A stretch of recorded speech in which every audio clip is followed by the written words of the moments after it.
Can you hear me? Buenas tardes, ¿me escuchan? Yeah, right. We gotta get real close. Okay. Hi, my name is Bob Davis. I'm the Latin America Bureau Chief for the Wall Street Journal based in Washington, D.C. We have half a dozen reporters who are in the region who report to me, and as I say, I kind of oversee our coverage based out of Washington. We're here today to discuss what is a good news story for Latin America, which is nice. Basically, what we're here to talk about is the economic recovery of Argentina, which, as people here I'm sure are aware, has been growing at almost Chinese rates of growth over the past 4 or 5 years. And given the sort of history in Latin America and the ups and downs in Argentina, I mean, that's clearly good news. So one of the things that we'd like to discuss is what's going on. I mean, is it a miracle, a sort of Argentine miracle that some people talk about? And the evidence for that is you have export-led growth, a competitive foreign exchange, a very aggressive debt restructuring, and well, easy money, basically. Easy money, sort of a Keynesian kind of recovery, which you don't see very much around the world. At least it's kind of gone out of style. The other alternative is we're talking about a boom that's about to bust. The evidence for that is that inflation's starting to gallop, investments below Asian levels, and the debt restructuring that I talked about might have deleterious effects on Argentina if it were to need foreign investment, or foreign borrowing rather. And then there is the ongoing question of whether Argentina is cooking the books when it comes to inflation. So, I mean, it's a very interesting moment in Argentina to be talking about this whole issue, particularly at the beginning of the World Bank and IMF meeting and later in the year a presidential election.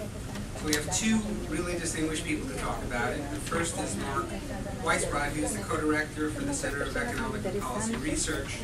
He's written very presciently about the IMF's incredibly poor record of advice to Argentina, and has made a kind of focus on Latin America.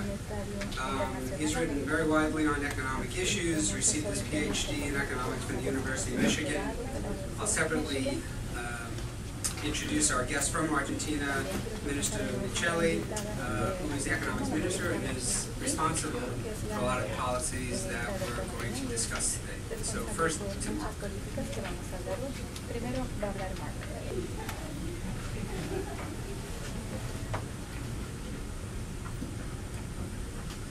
Thanks, Bob, for the introduction and for coming. I want to thank the minister, especially for coming here, and for everyone else and everyone who helped organize this. Seeker and to the New America Foundation also for having this event here at their place. I guess I'll do a brief run through of some of the characteristics of the recovery, and then I want to talk a little bit about the significance of it, because I think it has implications beyond Argentina.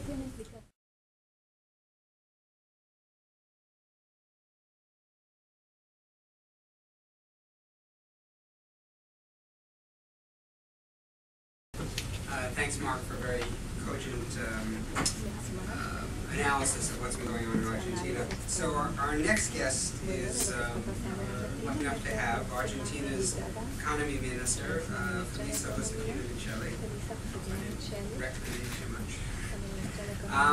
Who succeeded Roberto Lavagna as economy minister. Tough act to follow. She had been president of the Banco de la Nación Argentina, before that a representative of Argentina's Ministry of Economy before the Argentine Central Bank. In her career she's consulted numerous times for the federal government and the provincial governments, and she received her degree in economics from the School of Business Administration at the University of Buenos Aires. Mr. Miceli.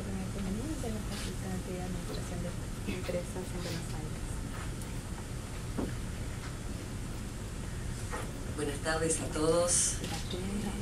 Primero un agradecimiento a la invitación para participar en tener un intercambio de manera tal que yo pueda en todo caso enterarme de cuáles son las preocupaciones de ustedes que están acá y que han recibido ya una parte de la información económica de Argentina y que yo voy a tratar de profundizar en mi alocución.